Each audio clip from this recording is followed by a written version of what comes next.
Bueno, en este momento, amados hermanos, quiero tratar de compartirles lo que percibía Dios ponía en mi corazón.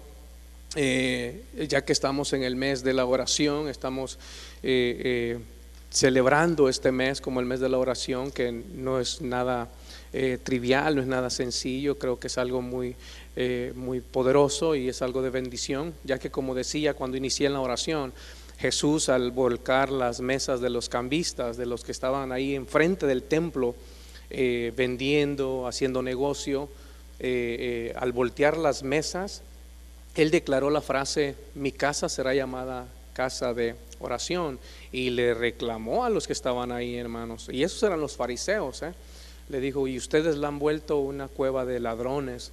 Y entre paréntesis, no es que el Señor está diciendo que sea malo el poder recaudar fondos, hermano, porque yo sé que más de alguno pensará: bueno, pero nosotros tenemos ahí a veces la venta de taquitos, de pupusas, entonces ¿va a venir Jesús y nos la va a dar vuelta? No, yo creo que va a pedir su orden de 3 pupusas revueltas.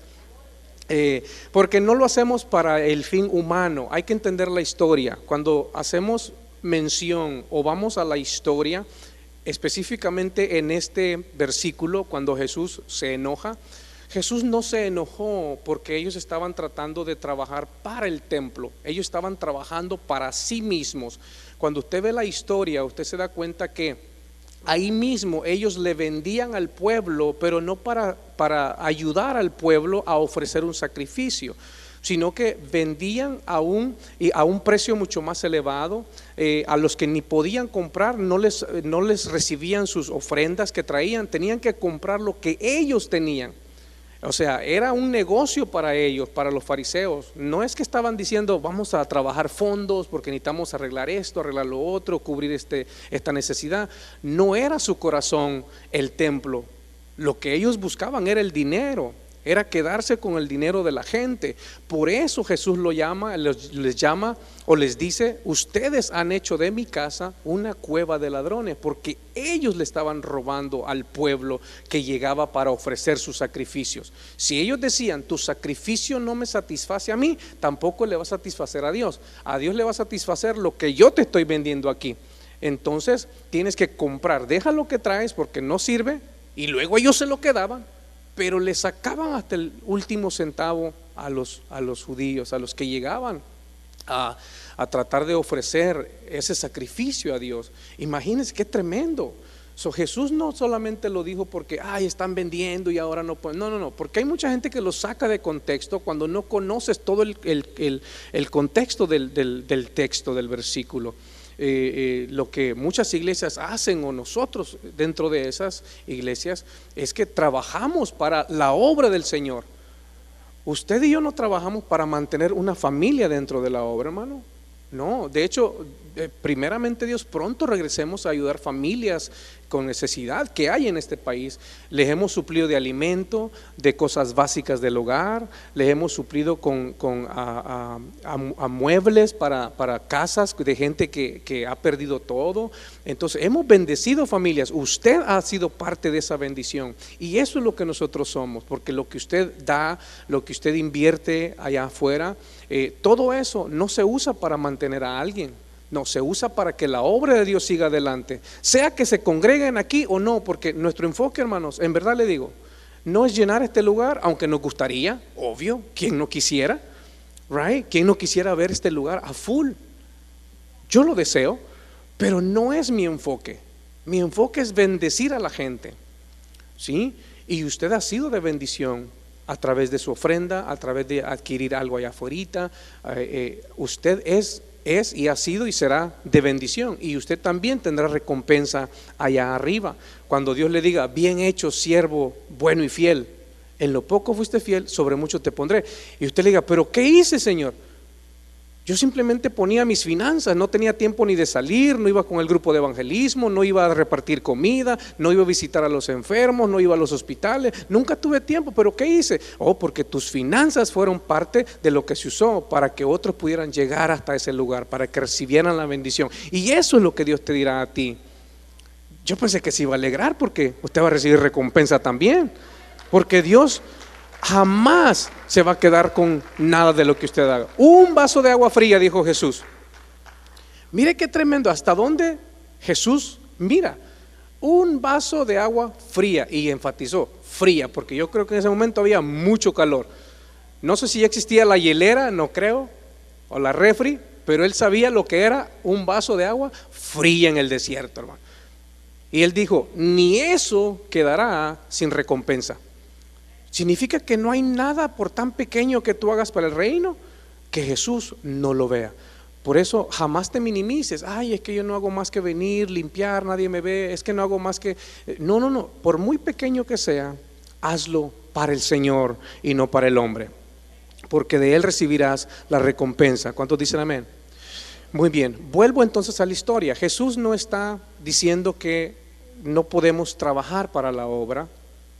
Jesús está exponiendo el corazón de los fariseos en ese momento. Entonces, por eso los llama a ellos que eran unos ladrones, porque se estaban robando las ofrendas, la bendición, estaban robando todo al pueblo. Aún le estaban quitando la gloria a Dios, porque si ellos decidían que este no entra, porque eso Jesús les dijo, ustedes no entran ni dejan entrar a nadie.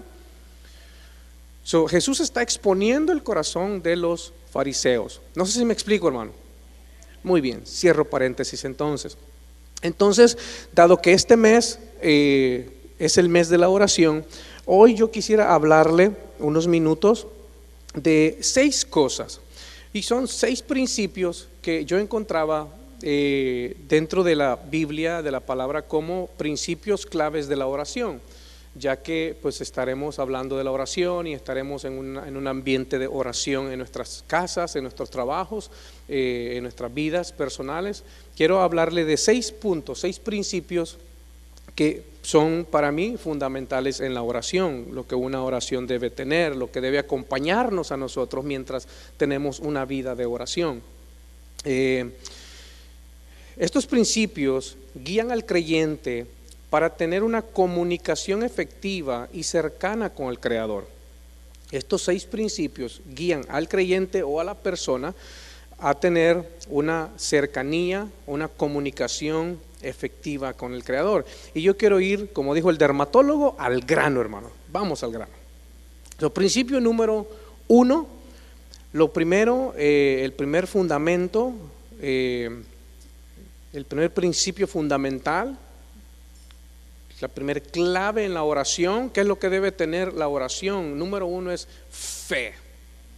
Es fe. Eso es lo primero que debe haber en nuestro corazón, hermano. Fe. No duda, porque el que duda, dijo Santiago, que es como la ola del mar que va de aquí para allá siendo arrastrada por el viento, que no tiene una confianza, una convicción. Y de hecho la Biblia dice, pero sin fe es imposible agradar a Dios, porque es necesario que el que se acerca a Dios crea que le hay y que Él es galardonador de los que le buscan. Hebreos 11:6. Mire, la Biblia enfatiza, pero sin fe es imposible agradar a Dios. Sin fe es imposible. O sea, para Dios no hay nada imposible. Pero qué interesante que sin fe, eso sí es imposible agradar a Dios. Por eso lo primero que necesitamos tener en nuestro corazón es la fe, es la confianza, es la certeza, es la seguridad de que Dios existe, que Dios me escucha, que Dios tiene el poder para hacer el milagro que yo busco, que Dios puede, quiere y lo hará. ¿Cuántos dicen amén? Pero fíjese que, porque cuando buscamos el significado de la palabra fe, de hecho en ese mismo capítulo, en el primer versículo, se nos da un significado de la palabra fe. Es pues la fe, la certeza de lo que se espera, la convicción de lo que no se ve. Hubo un predicador que diría, fe es ver lo invisible y esperar lo imposible, que sería otra manera de darle significado a la fe. Pero hay una historia que a mí me llamó mucho la atención en cuanto a este tema, porque hay una parábola que a mí en lo personal me causa varias interrogantes, pero más que varias, creo que hay una en específico por lo que Jesús termina diciendo en esa parábola. Y Jesús va a hablar en esa parábola en cuanto a lo que estamos hablando hoy, la oración.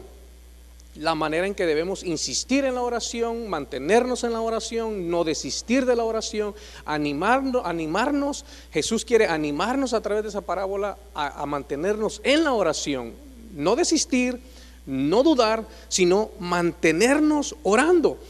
Pero lo que a mí me llama más la atención es la frase con la que él termina. Y yo le voy a resumir un poco la parábola. No a muchos les gusta cuando hago esto, porque quisieran ver los versículos ahí arriba, pero yo trato de enfocarme en lo que Dios me ha permitido percibir y es lo que yo quiero entregar. Yo por eso les digo, le doy la cita, usted lea su Biblia en la casa y a mí permítame avanzar. Admiro a los que tienen esa capacidad de leer y luego mantener. Pastora tiene esa capacidad y es precioso. Por eso, paréntesis, nunca espere que todos los que se paran aquí, desde mi persona hasta los ancianos, seamos iguales, porque todos somos únicos. Todos tenemos nuestra personalidad, nuestro don dado por Dios, y todos tenemos nuestra manera de expresar la palabra como Dios nos los ha dado y como nosotros tenemos la capacidad de hacerlo. ¿Me explico? De mi persona o personalmente, yo sé que Dios me ha dado una actitud casi de payaso y me gusta hacerlo reír. Me gusta que usted se vaya sonriendo a este lugar, que aunque sea algo difícil, algo fuerte, usted lo reciba con una sonrisa y diga, jaja, me dijo chismoso, pero ay, qué bonito lo dijo.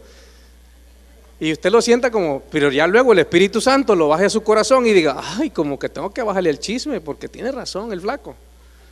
Más que el flaco, el Espíritu Santo que me da la convicción. ¿Me explico? Ese soy yo, hermano. No espere eso de los demás. Y no espere que yo sea como los demás, porque yo soy único, lo siento, no hay otro como yo. I'm sorry for you. No, yo sé que el mundo gozaría de tener otro flaco como yo, pero no. Solamente hay un flaco y soy yo, único. Pero también le tengo noticia, usted también es único. Yo sé que abrí un paréntesis en el que parece que me desvié, pero yo quiero decirle esto. Yo sé que hay mucha gente que se compara a otros. Es un paréntesis, ahorita regresamos al punto chato, diría el profeta Cantinflas. Pero quiero decirle esto, es un paréntesis. Muchas veces vivimos comparándonos con otros, sintiendo que este y aquel son mejor, que si yo fuera como él o fuera como ella. Pero déjeme decirle que no hay nadie que se parezca a ti. No hay nadie en este mundo, nadie, de billones, no miles, billones de seres humanos. No hay otro ser humano con tu misma huella dactilar. Puedes buscar tu huella en otra persona y nadie tiene las mismas rayitas en el dedo como tú las tienes. Eres único, Dios te hizo único, único. Por eso ni te compares y por favor no compares a nadie. Porque a mí me dicen, ay, es que si aquel predicara como el otro, yo estaría aquí todos los domingos. No, somos únicos. Y esto es para ti. Tú eres único. Eres único. No hay nadie que se parezca a ti. Mírate al espejo, aunque te asustes. I'm just kidding.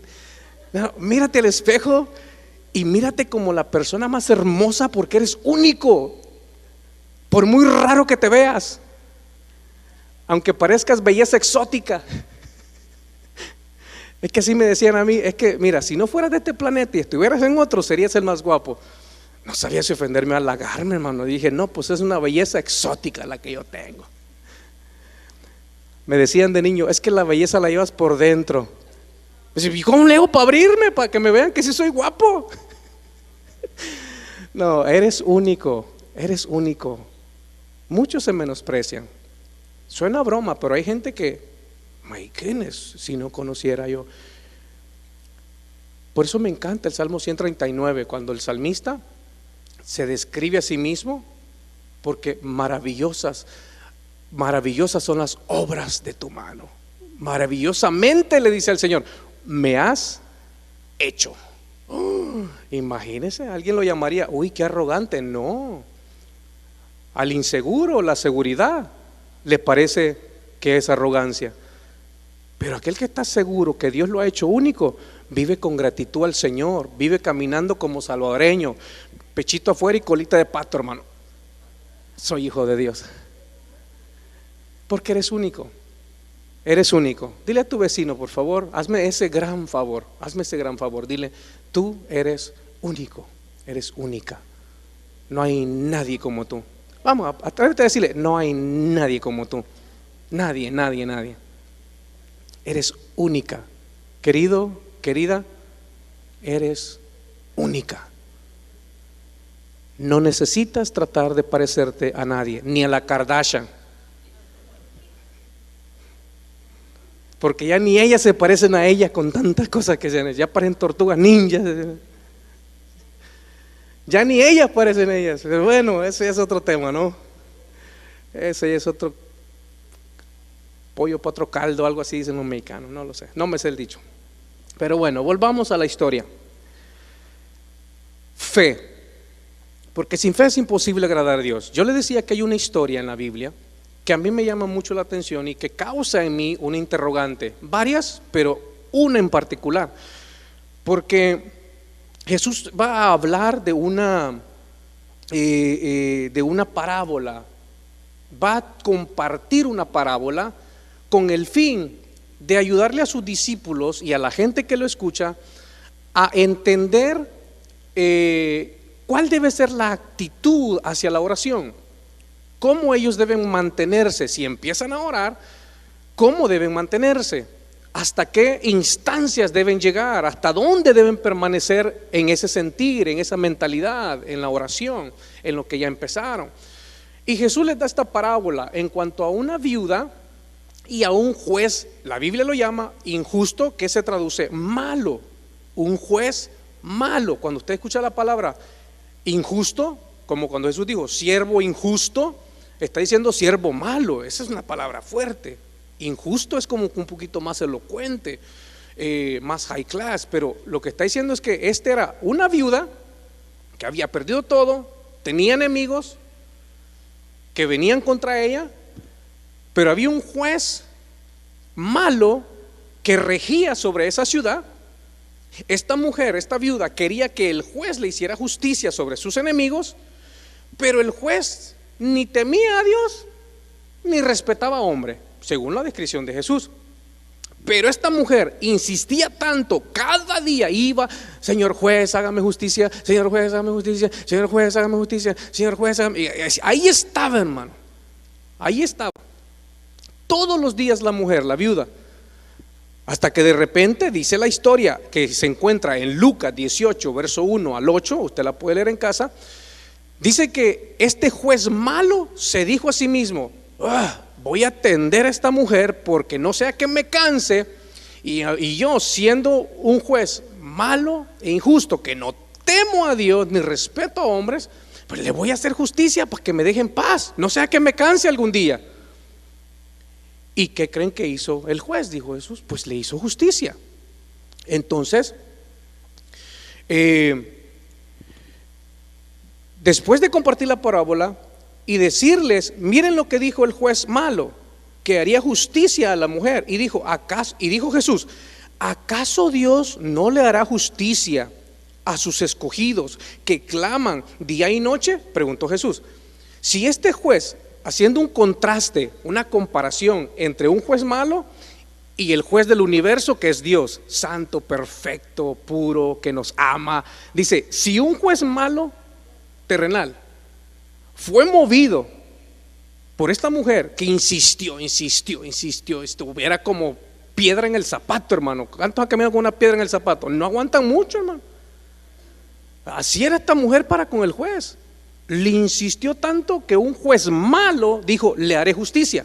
Y luego Jesús les dijo, ¿acaso Dios no le hará justicia a sus escogidos que claman día y noche? Hizo otra pregunta: ¿se tardará en responderles? Dijo Jesús. Y respondió Jesús a esas mismas preguntas: pronto les hará justicia, dijo Jesús, usando esa comparación. Pronto les hará justicia. ¿A quiénes? A los justos que claman día y noche, o sea, los que perseveran en la oración. ¿Cuántos dan gloria a Dios por eso? Porque Dios hará justicia, según lo que dijo Jesús. Pero aquí es donde a mí me llama la atención la frase o la palabra con la que Jesús cierra la parábola. Si yo hubiera sido Jesús, yo la cierro ahí, porque eso causa aplausos, alegría. Nos va a hacer justicia. Pero cierra con un interrogante, cierra con una pregunta. Para los que son detallistas y leen la palabra detenidamente y ven esas cositas como que no cuadran en la narrativa. O sea, ¿por qué tuviste que agregar eso? Déjalo en donde yo tengo que aplaudir, en donde yo me alegro porque me va a hacer pronto justicia y me va a responder y no se va a tardar y hasta ahí está bonito. Pero ¿por qué agregas eso? ¿Por qué cierras esta narrativa con una pregunta como esa? Porque Jesús cierra esta historia, esta parábola, diciendo: pero cuando venga el Hijo del Hombre, ¿hallará fe en la tierra?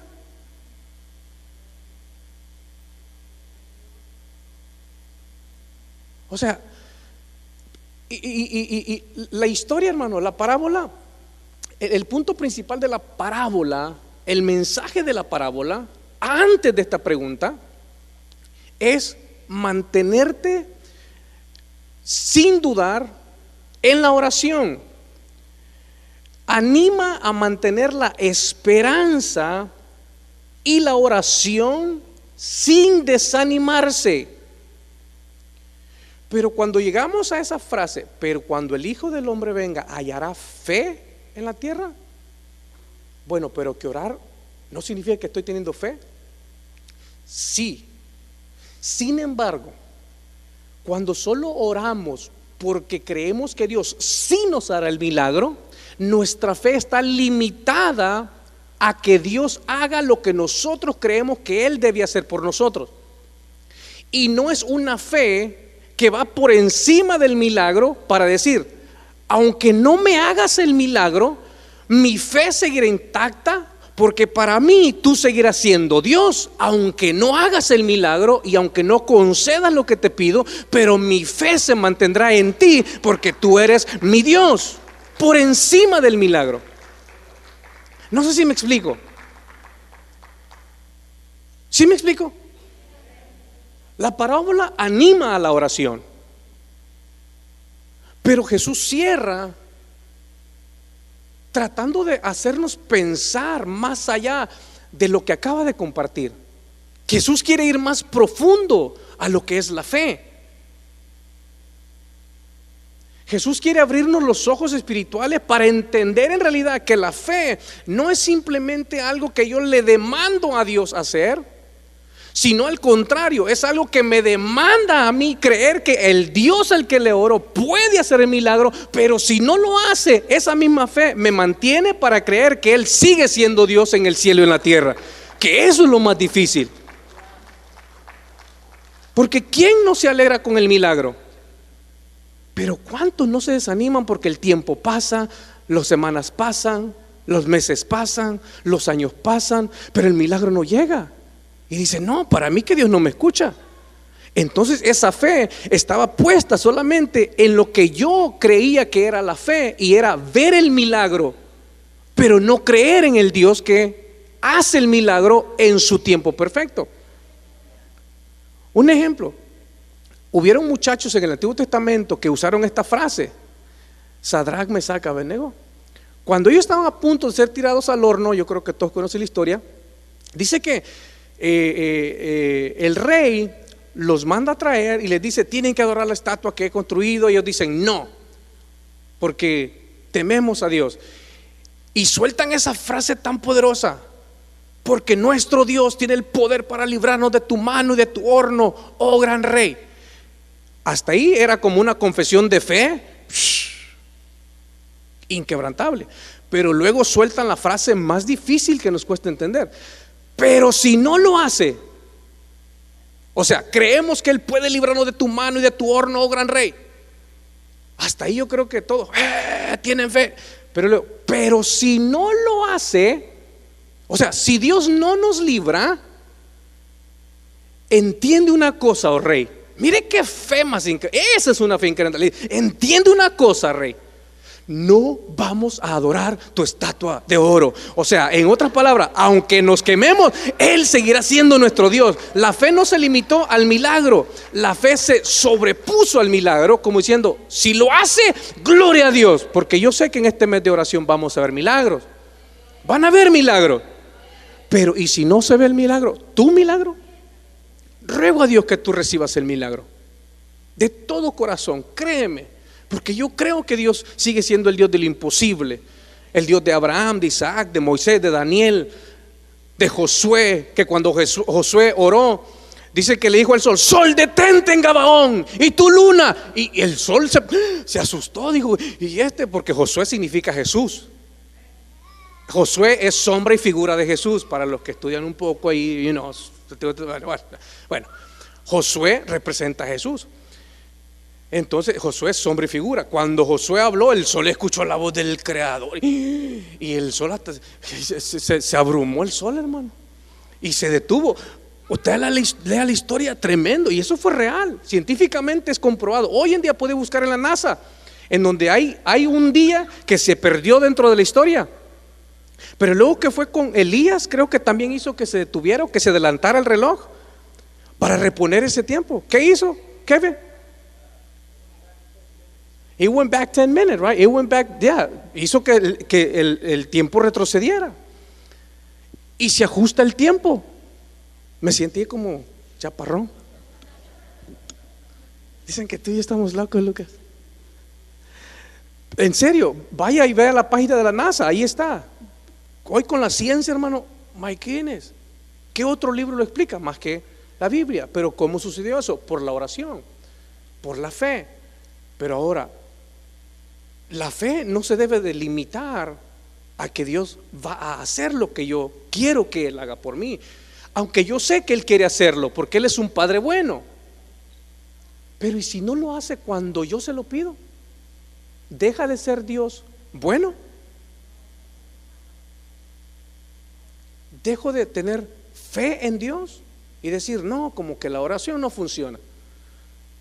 Porque para muchos, déjeme decirle, para muchos la oración es el último recurso. Yo he escuchado a varias personas decir, cristianos, decir, bueno, ya lo único que me queda es orar. Pero si la oración debe ser lo primero, ya se escucha como decir, ¿y ahora quién podrá defendernos? Y quieren que aparezca el Chapulín Colorado. Yo, el Chapulín Colorado. ¿Creen que Jesús va a aparecer así como el Chapulín? Ah, por fin te acordaste de mí. No, Él está sentado en su trono desde que tu problema, antes que tu problema empezara, Él estaba ahí, esperándote para fortalecerte para ese momento, para prepararte. Entonces, fe. Por eso es que Jesús dice, pero cuando el Hijo del Hombre venga, ¿hallará fe en la tierra? Entonces, la fe no solamente se encuentra en el resultado positivo a nuestros ojos, sino que la fe es la confianza que se mantiene a pesar de no recibir el milagro. Y esa fe es capaz de seguir confiando en Dios aun cuando pasa el tiempo y no hay respuesta. La fe no solamente se encuentra en el resultado positivo a nuestros ojos, sino que la fe es la confianza que se mantiene a pesar de no recibir el milagro. Y esta fe es capaz de seguir confiando en Dios aun cuando pasa el tiempo y no hay respuesta. Porque cuánta gente tiene peticiones. Yo conozco muchas personas que llevan peticiones de años. Algunas se han mantenido y conozco algunas aquí dentro de casa, otras personas allá afuera, pero que siguen fieles a Dios y siguen con una actitud, no, pero yo sé que Él me ha escuchado y Él sabe lo que está haciendo. O sea, no están tratando de forzar a Dios como si Dios fuese alguien que debe responder a los fines personales del ser humano, sino que son personas que dicen, no, es que aquí el que responde a quién El que responde aquí soy yo a Dios. Los que confían en Él somos nosotros, porque Él es Dios y Él seguirá siendo Dios aunque yo deje de existir de este lado del sol. Y hay gente bien piadosa, con peticiones enormes. Yo conozco familias con peticiones enormes, pero que aman a Dios, sirven a Dios, se mantienen con unas... Y digo, ¿cómo le hacen? Porque no es fácil mantenerte. No es fácil, pero han llegado a una conclusión. Y es que su convicción no se basa en lo que ven sus ojos. Su convicción y confianza en Dios no se basa en la situación actual de su vida. No se basa en el problema que están viviendo. Su convicción se basa en el poder infinito y en el que el Dios de lo imposible al que sirven, porque ellos saben en su corazón, es que Dios es el Dios de lo imposible, para Él no hay nada imposible. Y alguien les dirá, pero ¿por qué no te he respondido? Sencillo, no lo sé. Pero una cosa sé, Él sí sabe cuándo lo va a hacer, Él sabe cuándo va a responder, Él sabe cuándo me va a mandar la respuesta, Él sabe cómo lo va a hacer, Él sabe dónde lo va a hacer. Lo único que me pide es que yo tenga fe. Y la fe es la confianza en Él, que Él sigue sentado en su trono y que Él tiene el control. ¿Cuánto dan gloria a Dios por eso? Dios tiene el control, querido. Tú no tienes el control. Tú no tienes el control. Yo no tengo el control.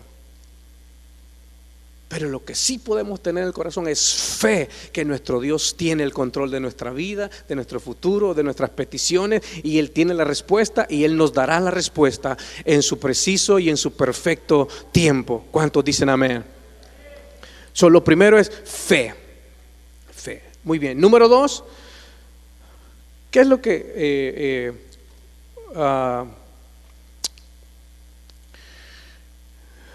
cuál es otro principio o fundamento clave para la oración? Otro principio, ¿qué es lo que debe haber en nuestro corazón cuando oramos? Es voluntad de Dios, no nuestra fuerza de voluntad, que esa es demasiado débil. Yo he escuchado a gente decir, no, pero es que tú con tu fuerza de voluntad, tienes que tener fuerza de voluntad. Créeme, tu fuerza de voluntad no sirve ante un problema espiritual. El problema espiritual siempre será más fuerte que tu fuerza de voluntad, que tu fuerza humana, que tu fuerza física. Para enfrentar un problema espiritual necesitas una fuerza espiritual que se nivele o que supere la fuerza espiritual negativa o el problema espiritual negativo. Y el único que tiene esa fuerza espiritual que sobrepasa todo poder y todo dominio es Cristo Jesús a través de su Espíritu Santo en nuestra vida. ¿Quieres una solución real a un problema espiritual? No es la voluntad humana. No, es que yo puedo, yo lo voy a hacer. Y no. No. Si es algo espiritual, necesitas una solución espiritual. Ojo, porque no todas las cosas son espirituales, porque vivimos en un mundo real. Hay cosas que necesitan soluciones humanas. No, Señor, te pido que me ayudes a bajar de peso, que para mañana ya amanezca con 50 libras menos. No, bájale los tacos, a la hamburguesa, a la grasa, pues, sigue una alimentación sana. Como aquel pastor que llegó al ministro que llegó al cielo y le dice, Señor, ¿por qué me trajiste tan pronto, tan joven? Y le dice, no, Señor, no te traje. Te trajiste solo. Mira la dieta que traías. Tienes azúcar en la sangre, tapadas las arterias, tanta grasa. Yo no te trajiste solo. Y decimos que el diablo. No. Yo entiendo, hay cosas espirituales, hay problemas espirituales. Tenemos que aprender a trazar las líneas, examinar. Este problema es espiritual, entonces vamos a buscar una solución espiritual. Este problema es simplemente algo material. Ay, es que el diablo me arruinó el carro. No, si es del 77 y todavía quieres que te aguante de este. Ya parece el Pedro Picapiedra, te dan los pies ya y sales corriendo con los. No, es que el diablo. No. Hay que trazar bien las líneas, hermano, por favor. Yo sé que suena más espiritual decirle, y es que todo viene del diablo y ataquemos al diablo. Y hasta el diablo dice, ¿y yo qué te hice?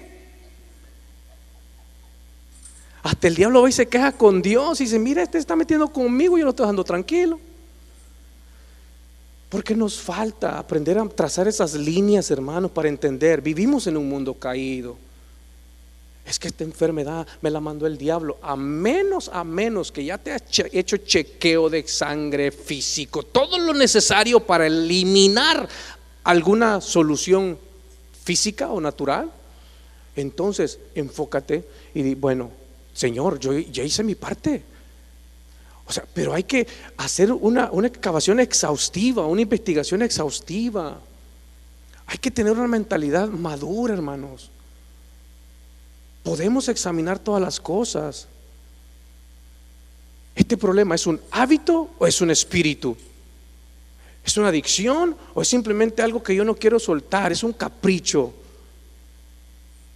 O sea, no podemos simplemente caer en eso.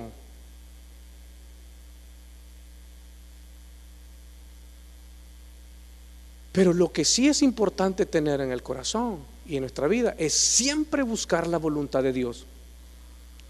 Eso es la voluntad de Dios. Especialmente cuando oramos al Señor: Señor, haz tu voluntad. El que nos da ese ejemplo es el Señor Jesucristo, nuestro mayor ejemplo en toda nuestra vida cristiana. No hay ningún otro ejemplo más grande que ese. Por eso Pablo diría: pongan los ojos en el autor y consumador de su fe. No dijo el flaco, no dijo el anciano, no dijo el apóstol, no, en el autor y consumador de vuestra fe, Cristo Jesús, Señor. Ahí tienen que estar los ojos. Otra cosa es que no queramos conocerlo, ni verlo, ni sepamos a dónde buscarlo. ¿Cómo conozco a Jesús? Sencillo: a través de la Escritura. A Pablo se le reveló resucitado, y Pablo tuvo que conocer a Cristo hombre. A los discípulos se les reveló encarnado, y ellos tuvieron que aprender a conocer a Cristo resucitado. Lo mismo está pasando con nosotros, que tenemos el primer encuentro, pero luego vivimos de epifanías. Ay, es que me pasó esto, cuando en realidad el crecimiento viene de algo que nosotros buscamos constantemente, no epifanías. ¿Qué es una epifanía? Es un evento espiritual o algo sobrenatural que tiende a marcarnos un momento, pero del cual no depende un crecimiento. Epifanía es lo que usted ve en el Antiguo Testamento. Y el ángel de Jehová se le apareció, y Gedeón le ofreció el sacrificio, y ¡puf!, se fue. Esa es una epifanía, es un evento que ¡pum!, te marca, pero no te da crecimiento. Y muchos cristianos viven de eso. Pero lo que Dios busca es que íbamos de buscar para hacer su voluntad. ¿Cuál es tu voluntad, Señor? Y es que te conozcan a ti, al Dios y Padre de nuestro Señor Jesucristo, diría Juan. Que te conozcan a ti, que lo conozcamos a Él. Hacer la voluntad de Dios. Jesús es el mayor ejemplo. Jesús, cuando estaba en el huerto del Getsemaní, la noche de su ejecución, Él hace una oración como todo ser humano lo hubiese hecho.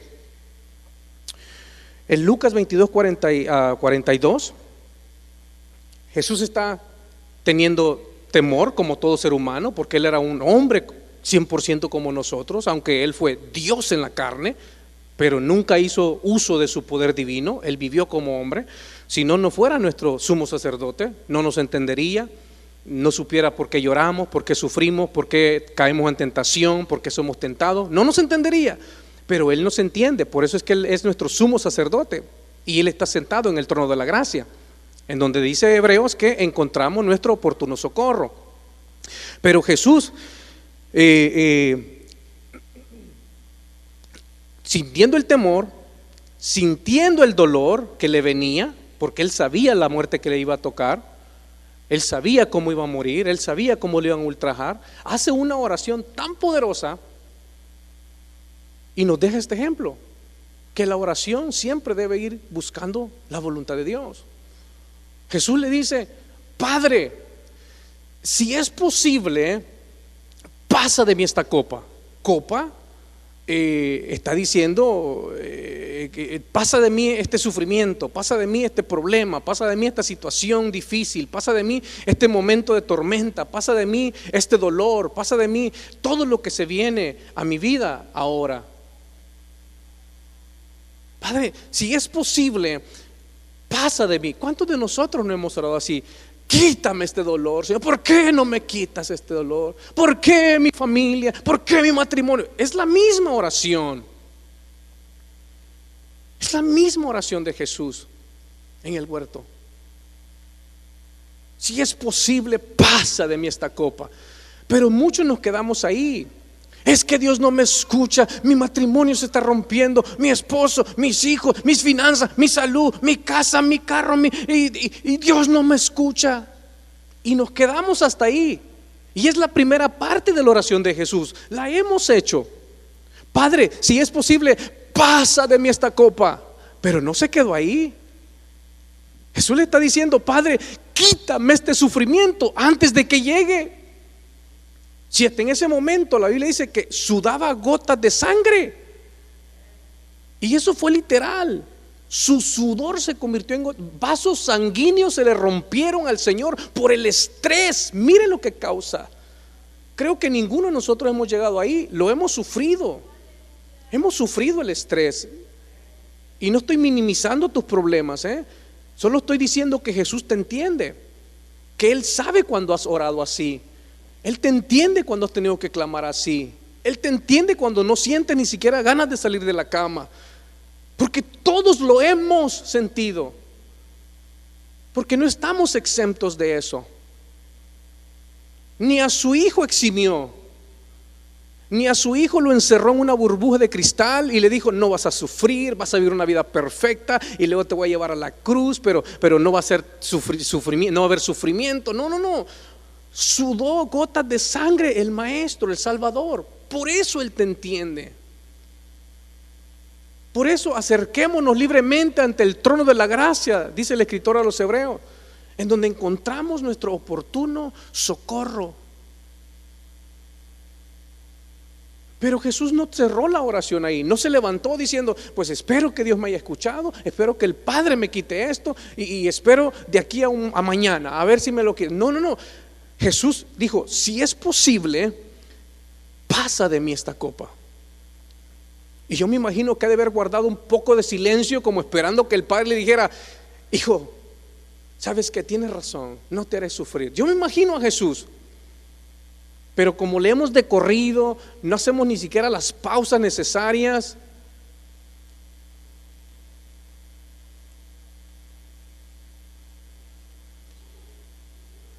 Me imagino a Jesús esperando una respuesta del Padre, porque Él conocía la voz del Padre. Y Él dijo: a lo mejor me libra, a lo mejor ya tiene otro plan, ya es Dios, es mi Padre.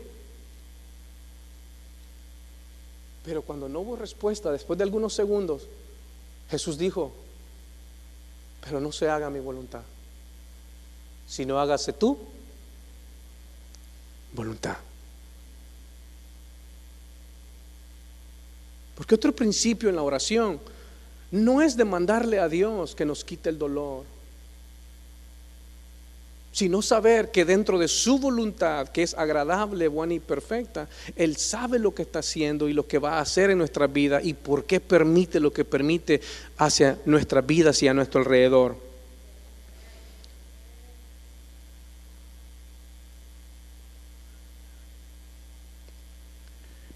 Yo escribía esto: creo que todos hemos orado pidiéndole a Dios que termine con nuestros sufrimientos o aquellas situaciones que nos harán sufrir. Pero la voluntad de Dios es más que una salida de emergencia.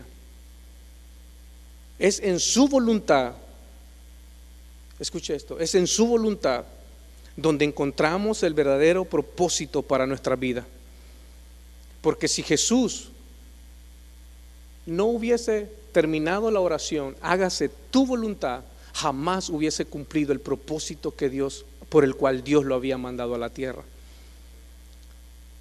Si Jesús se niega al sufrimiento en ese momento, nos niega la salvación y la vida eterna a todos, porque Él no hubiese cumplido su propósito.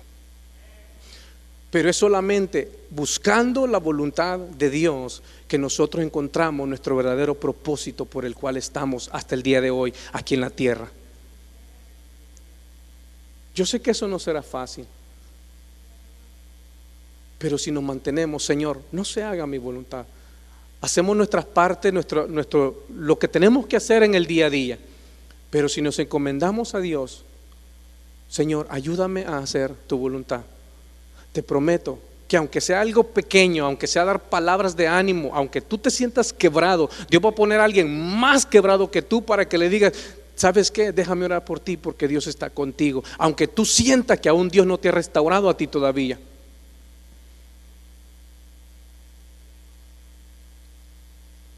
Pero es solamente buscando la voluntad de Dios es que nosotros encontramos el verdadero propósito de nuestra vida. Si Jesús se niega en ese momento, no cumple la voluntad de Dios para su vida. No hubiera hecho valer su propósito, que era ir a la cruz y morir por nuestros pecados. Bendito sea el nombre del Señor, que se mantuvo firme aún en medio del dolor. ¿Cuántos dicen amén? Porque como seres humanos nos cuesta aceptar el dolor como algo que trae un beneficio en nuestra vida. Es difícil, pero si usted se da cuenta, la mayoría de situaciones que vivimos que nos causan dolor, muchas veces es porque van a traer un beneficio para nosotros, aunque en el instante no lo sepamos. Me recuerdo la historia de un papá que dice que llevó a su niño recién nacido al médico. Su mami no lo pudo llevar porque ella estaba en cama en la cuarentena. Entonces dice que él tuvo que llevarlo después de días de recién nacido. Usted sabe que los niños son muy frágiles y están expuestos y se les tienen que poner ciertas inyecciones para que puedan estar, su sistema inmunológico sea fortalecido. Entonces su niño, su bebé, fue con su papi, iba muy contento porque iba con papi. Llegando a la sala del médico, dice que el médico, el especialista, llamó al papá, al bebé, y el nene estaba en los brazos de papá. Entonces el médico sacó las inyecciones que les ponen. Entonces el nene estaba viendo a los ojos al papi con una sonrisa, y de repente siente que el médico se acerca, le quita su pampercito y le pone la primera inyección, y el nene empieza a llorar porque obviamente sintió el piquete en la nalguita y sentía el líquido correr por su frágil cuerpo y él no podía defenderse. Y entonces el nene lo único que hizo fue agarrar fuerte la mano de su papi y verlo a los ojos y empezar a gritar y a llorar y a llorar y a llorar, y el nene solo veía cómo su papi lo tenía abrazadito, inmóvil, no lo dejaba ni moverse para poder tratar de defenderse. Y a lo que dice su papá, dice, y no entendía cómo explicarle, no sabía cómo explicarle a mi hijo que aunque sus ojitos me gritaban: ¿por qué me lastimas? ¿Por qué me haces daño? ¿Acaso no dices que me amas? ¿Acaso no dices que quieres lo mejor para mí? Porque me has besado, me has cargado, y ahora dejas que un extraño me lastime. Dice que él podía leer eso en la mirada del bebé, pero él no sabía cómo decirle: hijo, aunque hoy no lo entiendas, pero este dolor te hará más fuerte en el caminar de tu vida. Este dolor te ayudará a enfrentar cosas que tú no sabes que podrías enfrentar, pero este dolor es necesario para ti. Y esa es la voluntad del Padre, descrita en un ejemplo de un padre y un hijo. Que para nosotros el dolor es inexplicable. Si no le contaría yo.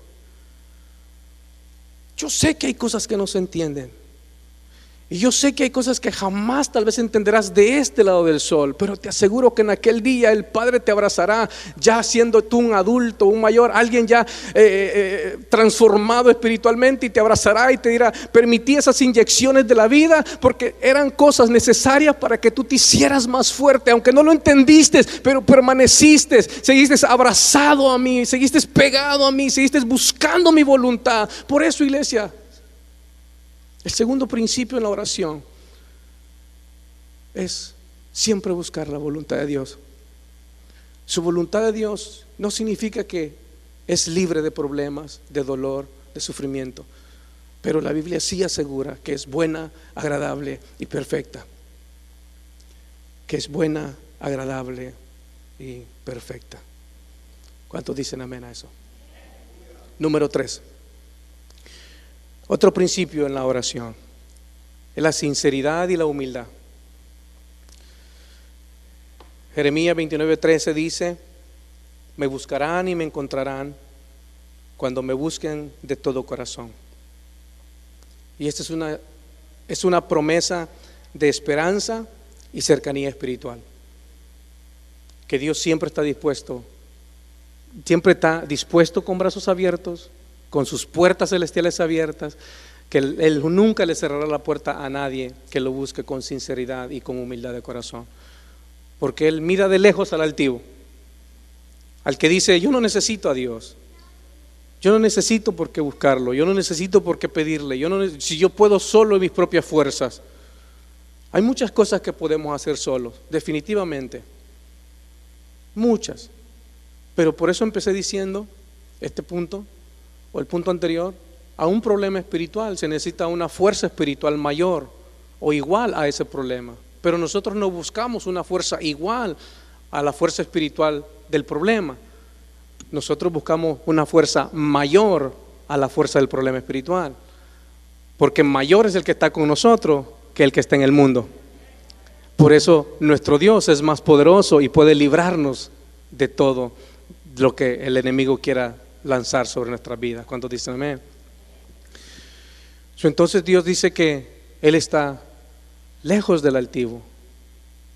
Dios mira de lejos al altivo, pero que está cerca de los humildes, de los quebrantados de corazón. Y yo sé que si tú estás aquí es porque tú reconoces que necesitas a Dios. Y hoy Él está ahí, no solo ahí, Él está dentro de ti, dándote testimonio de eso. Él está contigo. Sinceridad y humildad. Número 4, solo son 6, hermanos. Vamos por el número 4. Número 4, perseverancia. Mantener constante la práctica de la oración sin desmayar ante el silencio aparente. Cuando no haya respuesta, no desmayes, permanece. Aunque no haya respuesta, permanece, sigue, como la viuda de la parábola. Sigue. Efesios 6:18 dice: orando en todo tiempo, con toda oración y súplica, en el Espíritu, y velando en ello con toda perseverancia y súplica por todos los santos. O sea, mientras oras por tu petición y tu necesidad, Dios también dice: pero ora por todos los santos. Porque cuando tú no solo te preocupas por ti, tú dices: no, pero tengo hermanos, tengo familia en la fe, tengo vecinos, tengo gente que amo, que quiero que sea salva, que tiene peticiones. Dios dice: exacto, ese es el corazón de mi hijo. Él no se preocupó solo por sí mismo, Él se preocupó por todos nosotros, hermanos. Y cuando nosotros hacemos eso en la oración, estamos imitando el corazón de Cristo hacia el mundo. Porque si Él se hubiera preocupado por sí mismo, no muere, hermano.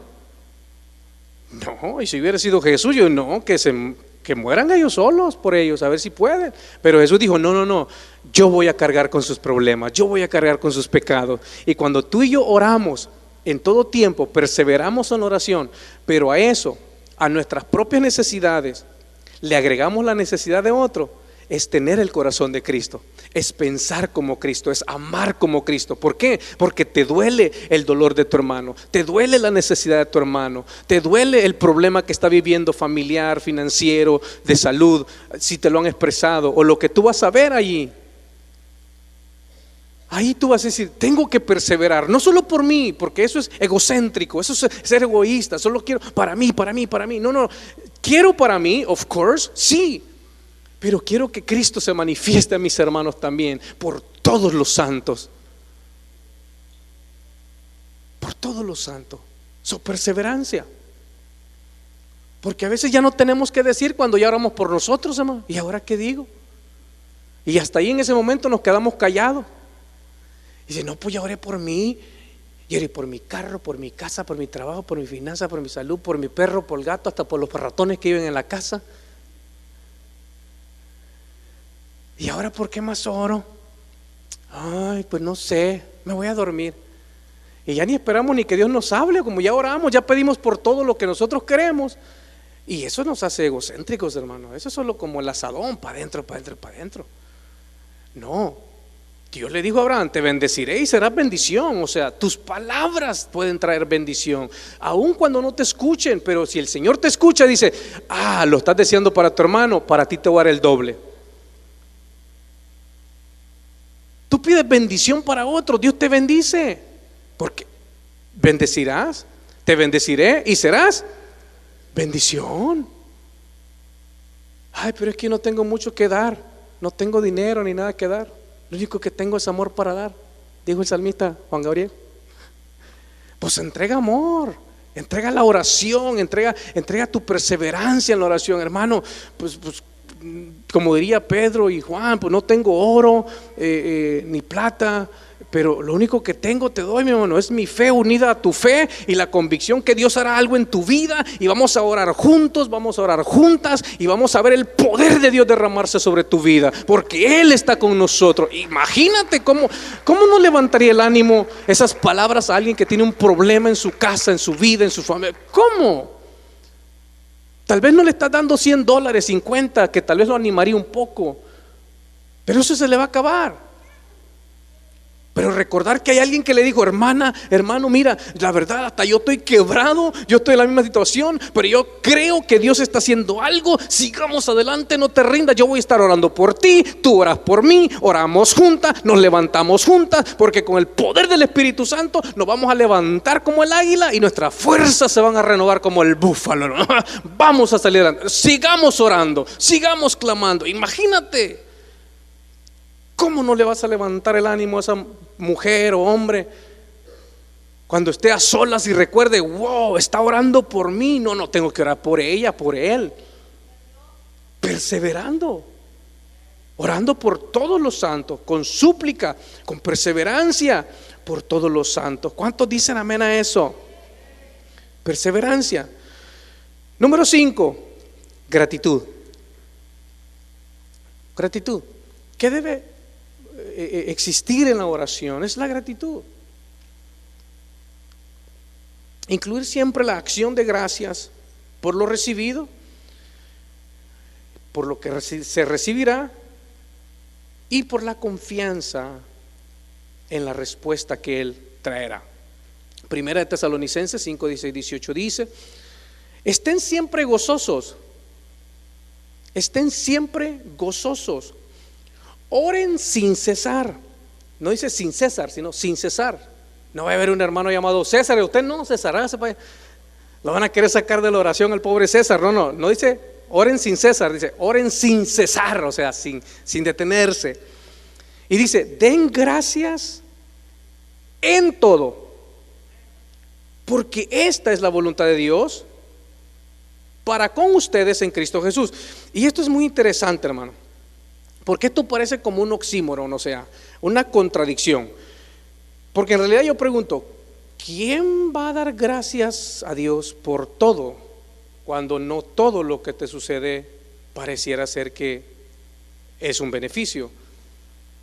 Porque hay cosas que uno disfruta y uno da gracias a Dios por ellas, pero hay otras cosas que uno dice: pues ¿cómo voy a dar gracias a Dios por esto? La diferencia está en este punto, hermano. No dice den gracias a Dios por todo. Yo he escuchado a gente que dice: no, denle gracias a Dios por eso. En verdad, Dios te testigo, le iba a hacer así, pero mejor no, me lo quedo. Es broma. Yo escuché a alguien decirle a una persona, fue fuerte para mí. Esta persona abrió su corazón, que había sido abusada sexualmente. Estaba yo, estaba otra persona, y lo que esta persona le respondió fue: no te tienes que quejar, no te tienes que quejar. Dale gracias a Dios porque pasaste por eso. Yo me quedé como: perdón, ¿cómo le vas a dar gracias a Dios porque? Y vas a decir que Dios hizo que pasaras eso. Cuando Yo leo la Biblia, hermanos, y especialmente este pasaje, porque la Biblia nos llama a dar gracias a Dios en todo. Pero si tú lees la gramática o pones atención solamente a las palabras, ahí dice: den gracias a Dios en todo. Pero no dice por todo. Hay una gran diferencia. Doy gracias a Dios por el cáncer que le vino a mi mamá. Es un dicho, no estoy diciendo que maten. No. Dios reprenda al diablo, y como dicen por ahí los no cristianos, a cruz. Que se me sale, hermano, perdón. ¿Cómo voy a decir: gracias a Dios por el cáncer en mi familiar, gracias a Dios por el cáncer? ¿Cómo? No, makes no sense. A mí no me hace sentido. Sin embargo, cuando yo leo de gracias a Dios en todo, es como queriendo decir: has entrado a un cuarto en el edificio, que estás en un edificio y te tocó entrar a una habitación donde tal vez no pensaste entrar, pero dado el proceso que estás viviendo, pues tuviste que entrar por un momento a esa oficina o ese cuarto. Bueno, déjame decirte algo, que el inspector o el que te hará el análisis no se quedó afuera. El que estará contigo para ayudarte en el proceso entró contigo a eso. Entonces dale gracias en ese cuarto, no porque él te metió ahí, sino que hay un proceso que te tocó, que la vida, porque los caminos de la vida son impredecibles. No significa que Dios en todo, significa: dado que estoy en este momento, en esta situación, en esta posición, el médico me diagnosticó con cierta enfermedad. No le puedo dar gracias a Dios por la enfermedad, pero sí le puedo dar gracias a Dios que en la enfermedad Él está conmigo en este momento. Thank you. You got it. I hope everybody else gets it. Vamos a leer lo que escribí. Creo que aquí lo traté de. Bueno, no dice por todo, dice en todo, porque en toda situación difícil Él está siempre ahí, y Él nunca nos abandona. Y porque Él está ahí, entonces se cumplirá la palabra de Romanos 8:28, que dice: a los que aman a Dios, todas las cosas. En Tesalonicenses dice: den gracias a Dios en todo. Pero aquí dice en Romanos 8:28 que todas las cosas Él hará que cooperen para el bien de los que le aman. Él se involucra aquí como diciendo: yo transformaré aquello que no entiendes, pero que aún así me das gracias, no porque yo lo causo, sino porque yo estoy contigo, aun cuando las causas sean otras.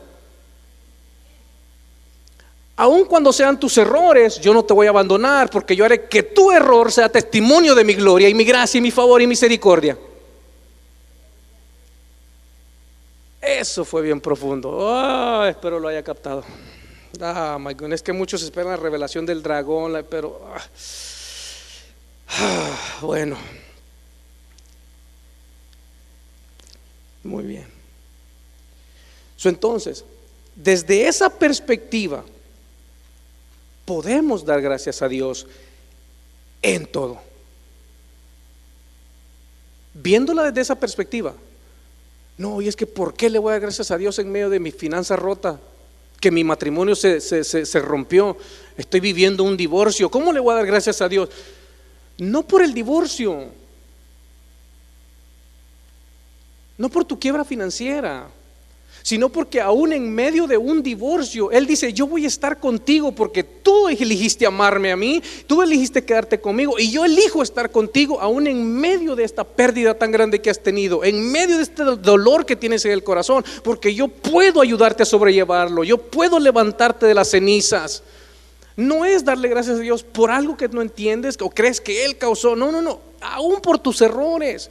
Es decirle, Señor, yo lo causé, pero perdóname y gracias porque tú sigues aquí conmigo y yo sé que esto va a traer tu gloria a mi vida otra vez. Mi error no me va a alejar de ti, mi error me acercará a ti porque tú estás conmigo hoy, no cuando ya me compuse, no cuando ya estoy haciendo las cosas bien, hoy en medio de mi error. Por eso, das gracias a Dios en todo.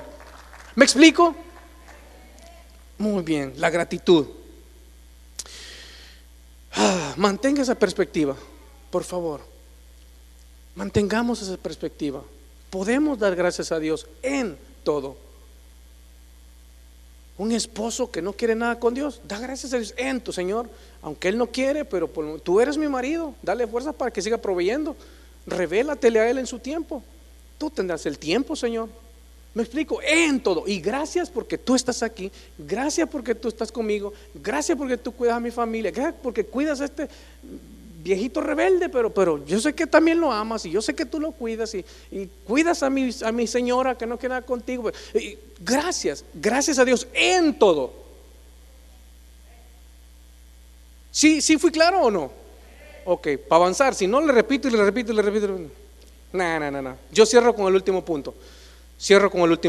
Que este sí es un poquito más de cirugía, pero que el Señor me dé la gracia, hermanos, y pueda transmitir esto, porque creo que no es que sea el más importante, pero también es muy importante en cuanto para nuestra vida de oración, y es necesario que la sepamos. Yo cierro con esto.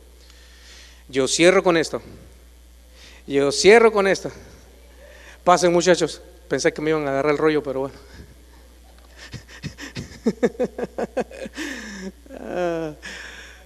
Ya saben los muchachos cómo soy de payaso. Bueno, yo cierro, hermano. Último punto, sexto punto. Principio en la oración. Principios fundamentales de la oración. Y el sexto punto tiene que ver con algo que tal vez es un poco, no un poco, sino que creo que es fácil decirlo, pero es difícil hacerlo. Desde nuestra posición humana, pero con la ayuda del Señor creo que también es posible, y eso es el perdón. Ese es el sexto principio fundamental en la oración, en donde el perdón tiene que acompañar también en nuestra vida de oración. Perdonar a los demás para mantener una relación sin estorbos con Dios. Jesús daría varias parábolas en cuanto a esto, y yo creo que son muy confrontativas, y algunas de ellas sí te ponen los pelos de punta, porque yo soy de los que creen que la salvación no se pierde, porque la salvación no la compramos nosotros, la compró Cristo en la cruz. A nosotros nos corresponde vivir en la fe, o sea, manifestar la fe por la salvación, o sea, en otras palabras, hacer lo que hacemos por gratitud, no para agradar a Dios ni para alcanzar la salvación. No voy a profundizar en eso.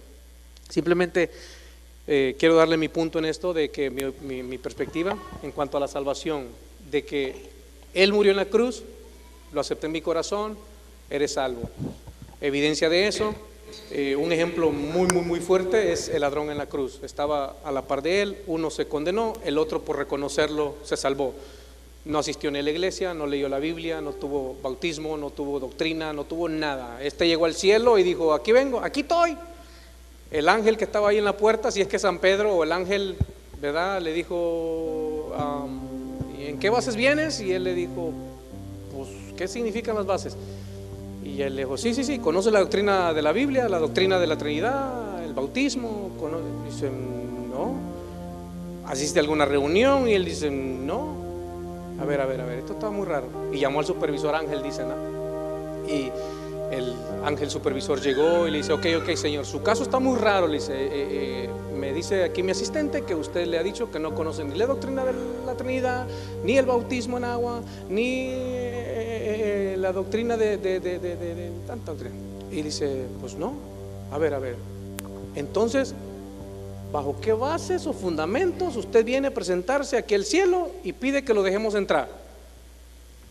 Bueno, la única razón por la que yo estoy aquí es porque el que estaba en la cruz de en medio me dijo, hoy estarás conmigo en el paraíso,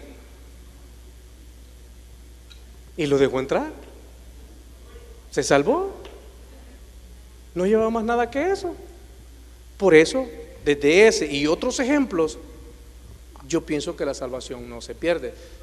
Sin embargo, hay cosas que nos limitan a disfrutar de la salvación, de la vida abundante que Cristo vino a darnos a través de Él. Y este es uno de esos puntos muy esenciales. En el Evangelio de Mateo capítulo 6 verso 12 en adelante, el 15 dice, aquí Jesús está enseñando acerca del Padre Nuestro. Si me acompañan ahí, por favor.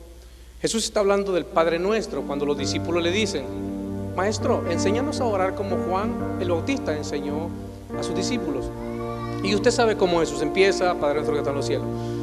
Pero Él cierra esta instrucción que le está dando de cómo orar y le dice, y en una parte de esa oración, de esa instrucción que le está dando de cómo deben orar, les dice: y perdónanos nuestras deudas como también nosotros perdonamos a nuestros deudores, y no nos metas en tentación, mas líbranos del mal, porque tuyo es el reino, el poder y la gloria por todos los siglos. Amén. Jesús en el Padre Nuestro dice, también esto es parte de la oración, le está diciendo Jesús: y perdona nuestras deudas como también nosotros perdonamos a los que nos ofenden. That's tough. Es casi como decir, con la vara con que tú midas serás medido. Con la misma vara, con tu mismo, si tú tienes un solo estándar, tu propio estándar, y tú dices, no, este no se merece mi perdón por lo que me hizo. Y tú dices, no, es que según mi propia perspectiva y según como yo me siento y como yo veo, ¿cómo voy a perdonar a alguien así? En el Padre Nuestro dice, perdona nuestra, le estamos diciendo a Dios, perdona mis deudas, Señor, a un Dios santo, justo, poderoso, perdona mis deudas. Pero la contraparte es, así como yo perdono. La cláusula para el perdón que le estamos demandando a Dios es: según yo perdono a otros, tú perdóname a mí. ¿Cuántos seríamos perdonados aquí, hermano?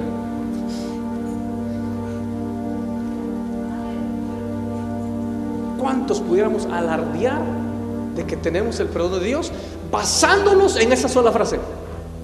Según como yo perdono, así perdóname tú, Padre, porque yo perdono,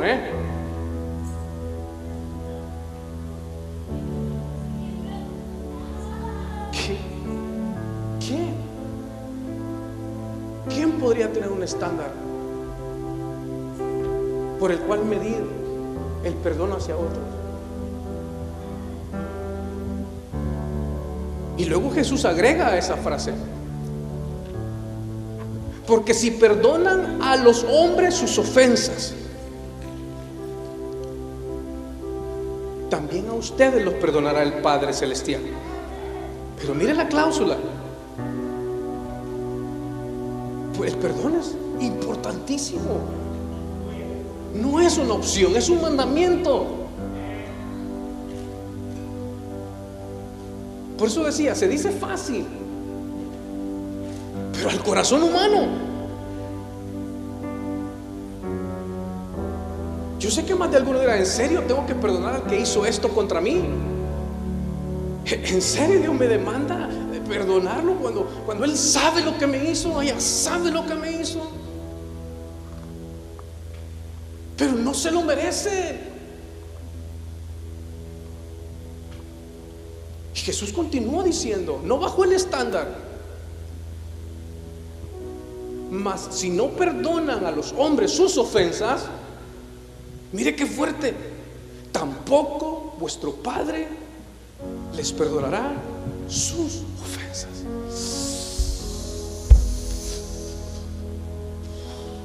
Ese es un nudo aquí, hermano. Pero yo pensé que si me arrepentía, confesaba, Dios me perdonaba. Es la Biblia, Pero son las palabras del Señor Jesús. Si no perdonan las ofensas a los hombres, ni vuestro Padre los perdonará a ustedes. ¡Qué fuerte! Y fue nuestro Señor Jesucristo.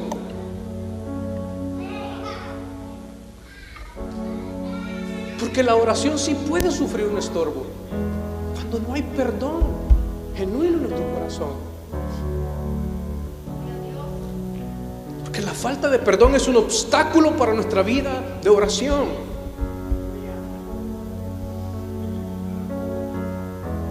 Jesús comparte otra parábola en Mateo 18, 23 al 35. Usted puede leerla en casa, es muy importante. Una parábola de dos deudores. Un deudor le debía 10,000 talentos al rey, pero como no tenía con qué pagarle, fue a su señor y le pidió perdón. Le dijo: no puedo pagarte. Para resumirle la parábola, su señor le perdonó la deuda de 10,000 talentos. Y lo perdonó. Le dijo: está bien. Se humilló, le pidió perdón, le dijo: no puedo pagarte, no tengo cómo hacerlo, sé que la deuda es grande para contigo. Estoy parafraseando la historia. El rey tuvo compasión de él y le dijo: está bien, te perdono, puedes irte. Fue perdonado. Acaba de recibir un perdón que no podía haber comprado por sí solo. El rey tuvo que tener misericordia de él para perdonarle la deuda. Él no se ganó la deuda, él pidió misericordia. El rey tuvo misericordia de él, aunque no la merecía, y le dio perdón.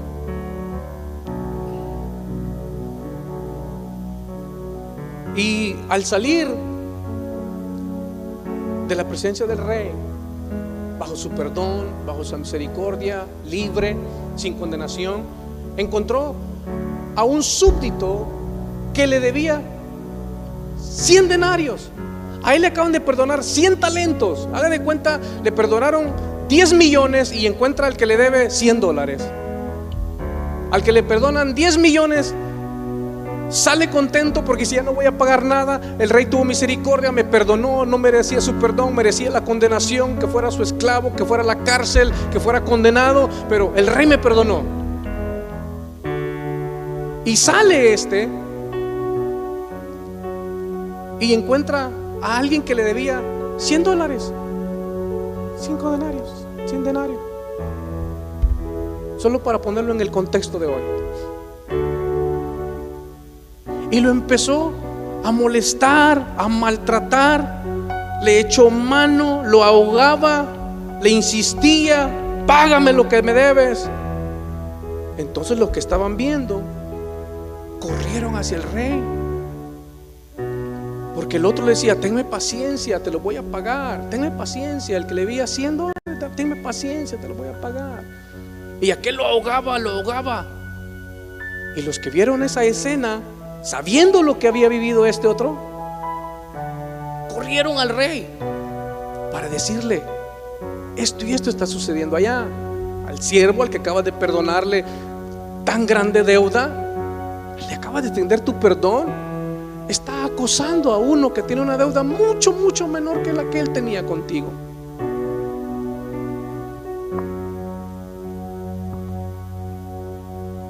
Cuando su señor se enteró de esto, le dijo: siervo malvado, te perdoné toda aquella deuda porque me suplicaste.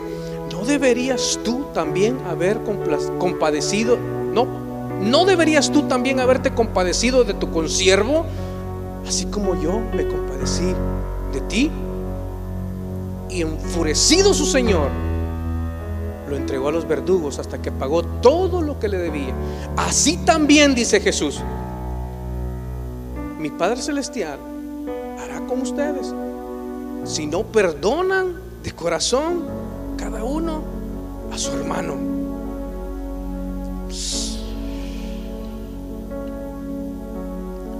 ¿Por qué el perdón es necesario?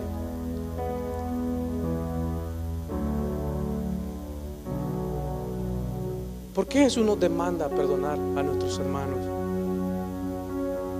El que está a tu lado es tu hermano.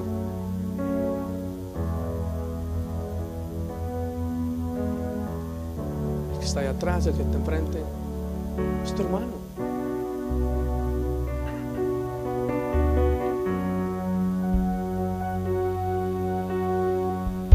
¿Por qué esto es necesario? Porque nadie tiene la exclusividad del perdón como para negársela a otros, ya que también nosotros mismos, Él nos perdonó, nos perdona cuando tropezamos y le fallamos.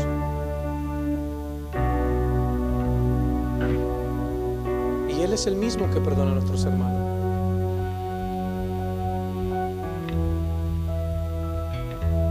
Sé que ninguna ofensa tiene sabor de boca. Sé que ninguna ofensa se siente bien.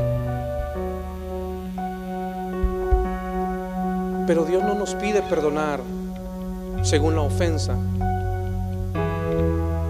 sino según Él nos perdonó en Cristo. La medida que Dios ha puesto para que nosotros perdonemos, que nosotros tenemos que ver, no es si la ofensa fue grande o la ofensa fue chica, si me hizo sentir un poquito mal o me hizo sentir tan mal que si mis ojos fueran balas. El estándar que Dios nos ha puesto no es según la ofensa, sino según Él nos perdonó en Cristo. Por eso Efesios 4:32 dice así: antes, amados hermanos, sean benignos unos con otros, misericordiosos, y aquí está, perdonándose unos a otros. ¿Cómo? Es el ejemplo. ¿Cómo tengo que perdonar? ¿Cómo tiene que ser el perdón? Como Dios también nos perdonó a nosotros, porque lo merecíamos, porque no era muy grande la deuda. No, porque Dios nos perdonó a nosotros en Cristo. Significa que su perfección fue atribuida a nosotros, que lo que Él merecía nos los ha dado a nosotros. Él merecía ser perdonado de la cruz cuando Él oró y dijo: Padre, si es posible, pasa de mí esta copa. Pero el Padre dijo: no puedo, porque si la paso de ti caerá sobre ellos y ellos no tendrán perdón, porque entonces tú lo recibirás, porque tú sí lo mereces. Por eso dijo: el que pone su confianza en el Hijo tiene salvación, tiene el perdón. Por eso Dios dice: perdona a tu hermano como Dios te amó en Cristo, porque es su perdón, no es nuestro perdón. Y yo sé que es difícil, porque las ofensas son duras, Aquel que gana, a mí no me ofende nada, es un mentiroso, está ocultando todas sus heridas y no deja que se conviertan en cicatrices. Porque yo sé que es difícil enfrentar la realidad.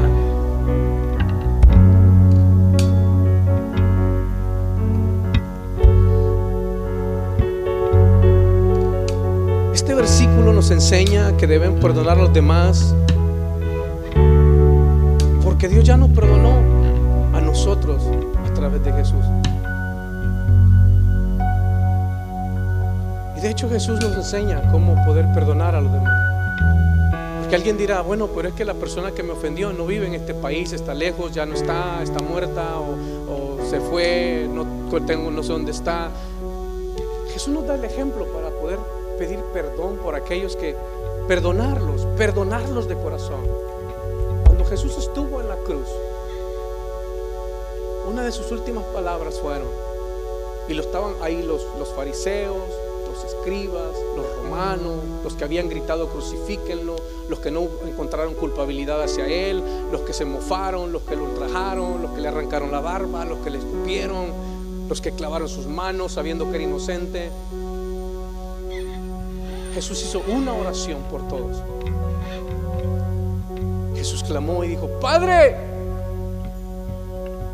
perdónanos, porque no saben lo que hacen.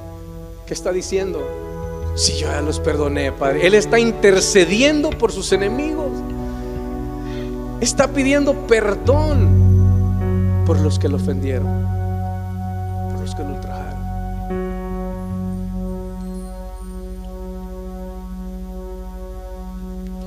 Para mí esa fue la llave que abrió la puerta al perdón por medio de Jesús. Si Él no suelta ese perdón, si no dice perdónalo, porque ahí está soltando el perdón.